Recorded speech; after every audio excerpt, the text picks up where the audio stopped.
नमस्कार दोस्तों, welcome to trade and invest. मैं हूं राजेश कुमार और आज ये बात करने वाला हूं एक ऐसे स्मॉल कैप कंपनी के बारे में जिसमें बहुत अच्छा खासा पोटेंशियल है आपको लगभग दुगना रिटर्न देने का। तो सबसे पहले आपको चार्ट दिखाया तो यहाँ पे उस कंपनी का नाम है एस चांद और यहाँ पे मैंने मंथली चार्ट निकाल के रखा हुआ है। तो आप देख सकते हैं कि एक अच्छा खासा डाउनफॉल आने के बाद इसने बहुत ही बढ़िया एक पैटर्न बनाया है जिसको हम राउंडिंग बॉटम भी कहते हैं। आप देख सकते हैं इस पैटर्न को बनने में लगभग 5 साल लग गया है।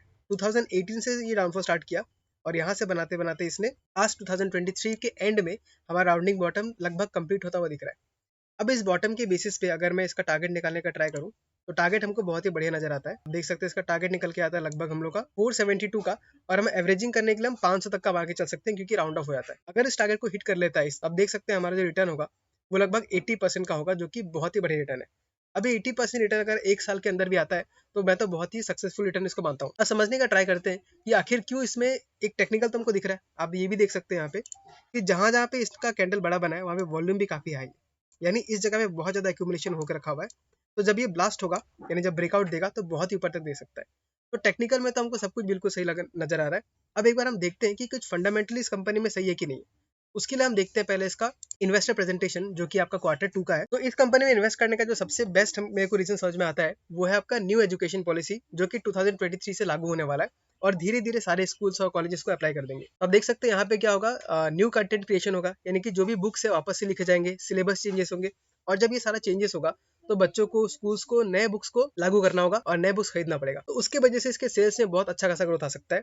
और यहाँ पे कंपनी ने बोला भी है the upcoming promotion season of October 23 to March 24 would see sales from both old syllabus and new syllabus book depending upon the adoption of new curriculum books by schools। यानी सारे स्कूल्स एक बार में adopt नहीं करेंगे क्योंकि बहुत difficult process होता है। तो धीरे धीरे सारे स्कूल्स अडॉप्ट करेंगे, मान लीजिए 4-5 साल में फुल अडॉप्शन हो जाएगा। तो इनका एक्सपेक्टेशन ये है कि लगभग 30 to 40% स्कूल जो है इस साल नए करिकुलम को एक्सेप्ट कर लेंगे जिसके वजह से इनका सेल्स काफी अच्छा खासा बढ़ सकता है। दूसरा कंपनी ने ये बताया कि strong runway for growth for at least 2-3 years. Company वही बोल रही है कि अगले 2-3 साल के लिए काफी अच्छा खासा ग्रोथ रह सकता है। आप समझ सकते हैं कि अगर सिलेबस चेंज होगा तो जो पुराने बुक्स का जो मार्केट था वो मार्केट काफी कम जाएगा और लोगों को ना चाहते हुए भी नया बुक खरीदना ही पड़ेगा जो कि डायरेक्टली इंपैक्ट करेगा इनके सेल्स को। सेल्स काफी बढ़ सकता है इससे। अब यहाँ पे मैं आपको एक चीज दिखाता हूँ। ये लोग जो अपने बिजनेस को थोड़ा चेंज कर रहे हैं, इनका बिजनेस पहले कैसा था कि पहले लोग बुक्स दे देते थे और इनका जो पैसा था बाद में आता था, यानी जो कैश फ्लो था बहुत ही मुश्किल से आता था। लेकिन अब ये लोग अपने बिजनेस को चेंज कर रहे हैं जिसके वजह से इनका जो कैश फ्लो है काफी बढ़ चुका है। आप देख सकते हैं जो 2020 में इनका कैश फ्लो नेगेटिव था, -27 का था, वो धीरे धीरे 130 पे गया, 122 पे गया, फिर यहाँ पे 71 पे आया, 233 पे गया और अभी अचानक से 811 करोड़ हो चुका है। तो आप देख सकते हैं कि जो कैश फ्लो था बहुत ज्यादा इंक्रीज कर रहा है, यानी कि कंपनी अब उन्हीं लोग को बुक्स बेच रहे हैं जो पैसे देने में देरी नहीं करते। दूसरा ये एक बहुत ही इंपॉर्टेंट साइड आपको दिख सकता है यहाँ पे, आपको ये कंपनी दिखाई कि रिसीवेबल डेज में कितना अच्छा खासा कमी आया है। अब रिसीवेबल डेज में क्या होता है, मान लीजिए आपने बिक्री तो कर दिया लेकिन कस्टमर ने आपको बोला कि हम आपको जो पैसा है वो 1 महीने बाद या 2 महीने बाद पे करेंगे, तो वो आता है आपका रिसीवेबल डेज। तो आप समझ सकते हैं कि ये डेज जितना कम हो उतना बढ़िया होता है। तो देख सकते हैं कि 2020 में इसका रिसीवेबल डेज 157 था, बढ़ के 192 डेज पे आ गया, लेकिन अब वो घटते घटते आपका 83 डेज पे आ चुका है। यानी एक बहुत ही बड़ा इंडिकेशन है कि इनका पैसा जो है बहुत जल्दी इनके पास आ जा रहा है। नेक्स्ट स्लाइड में हम देखते हैं, यहाँ पे दिखा है नेट वर्किंग कैपिटल डेज, यानी एक पूरा बिजनेस साइकिल कंप्लीट करने में।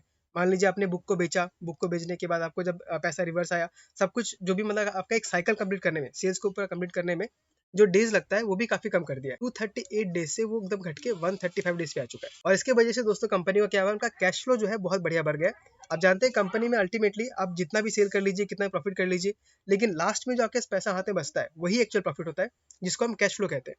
तो कंपनी का फोकस सीधा सीधा हमको नजर आ रहा है कि वो बिजनेस को इंप्रूव करने में लगी हुई है कंटिन्यूअसली, और हमको यहाँ पे इसके नंबर से भी दिखाई दे रहा है। बाकी हम देख सकते हैं कि कंपनी डेट भी धीरे धीरे कम कर रही है, इन्वेंट्री भी काफी अच्छा खासा मेंटेन कर रही है, और यहाँ पे कंपनी ने अपना वापस दिखाया कि 2024 में क्या क्या अच्छा चीज हो सकता है यहाँ पे। तो यहाँ पे कंपनी ने बताया कि operating revenues to be in the range of 720 crore to 750 crore versus 610 crore in FY23। यानी कंपनी गाइडेंस दे रही है कि जो रेवेन्यू होगा वो लगभग 720 करोड़ का हो सकता है।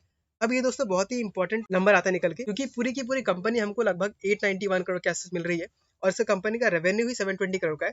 तो हमको काफी सही वैल्यूएशन से मिल रहा है कंपनी। दूसरा अगर देख रहे हैं तो would take a single digit price hike across portfolio in FY24। Company ये भी बोल रही है कि कंपनी जो है अपने प्रोडक्ट के दाम को बढ़ाएगी जिसकी वजह से उसका मार्जिन बढ़ सकता है। और वहीं यहाँ बता भी रही कि जो ग्रॉस मार्जिन है can increase in case paper prices decline during this year. अब कंपनी का काम क्या है, पब्लिकेशन करने का, यानी बुक्स को प्रिंट करने का। तो मान लीजिए अगर प्राइसेस पेपर के कम होते हैं तो इनका मार्जिन बढ़ेगा, लेकिन इसके ऊपर हम डिपेंडेंट नहीं रह सकते। कंपनी ने भले इसको पॉजिटिव दिखाया, लेकिन इसको मैं बहुत ज्यादा इंपैक्टफुल नहीं मानता, क्योंकि जो पेपर के प्राइस है वो कंपनी के कंट्रोल में नहीं है। बाकी कंपनी नॉर्मल अपने टारगेट्स दिए हुए कि जो एबिटा है वो 16 to 18% टारगेट कर रहे हैं, और साथ ही साथ कंपनी ने ये भी यहाँ बताया कि इनका यूट्यूब चैनल जो है उसमें भी ये ग्रोथ करने में लगे हुए हैं। तो यूट्यूब चैनल आपको यहाँ पे दिखा देता हूँ, इसमें भी अच्छा खासा ग्रोथ आपको दिख रहा है। आज की रेट में जो कि दिसंबर 2023 है, उसमें लगभग 2 लाख सब्सक्राइबर है और व्यूज भी काफी अच्छा खासा आ रहा है। तो इसके थ्रू भी इनका ब्रांडिंग अच्छा खासा हो सकता है और ये सेल्स भी ला सकते हैं। लेकिन मैं उतना ज्यादा कन्विंस यूट्यूब को लेकर फिलहाल नहीं हूँ, लेकिन फिर भी एक अच्छा कदम है। फिर यहाँ पे बता भी रहा है कंपनी की focus on working capital metrics and cash flow to continue.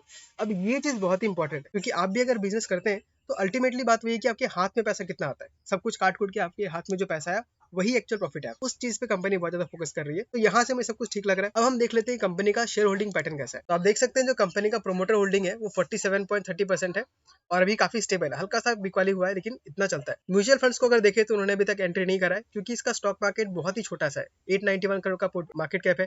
इसमें म्यूचुअल फंड्स बहुत सारे रेस्ट्रिक्शंस की वजह से एंट्री फिलहाल नहीं कर सकते। अदर डीआईएस का देखें तो उनका पहले 5% हुआ करता था, अब घट के वो 3% पे आ चुका है, लेकिन बहुत ज्यादा डिक्रीज भी नहीं है। वहीं पर अगर हम एफआईएस का देखें तो ये बहुत ही इंटरेस्टिंग लगता है मुझे, क्योंकि 0.92% से वो इंक्रीज होकर 5.77% आ गया।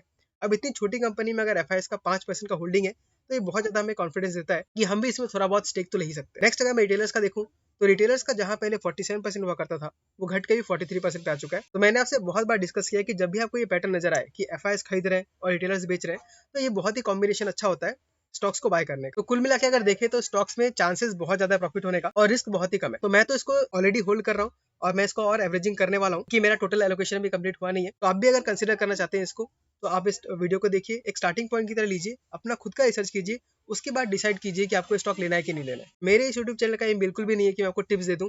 मेरा एम यही है कि मैं अच्छे ऐसे स्टॉक्स के बारे में डिस्कस करूं जिनमें पोटेंशियल काफी अच्छा खासा है, ताकि आप वहां से इंडिकेशन लेके खुद का रिसर्च कर सकें। ठीक है दोस्तों, आज की वीडियो में बस इतना ही। मिलते हैं अगले वीडियो में किसी अगले स्टॉक के साथ। तब तक के लिए tata bye bye, take care.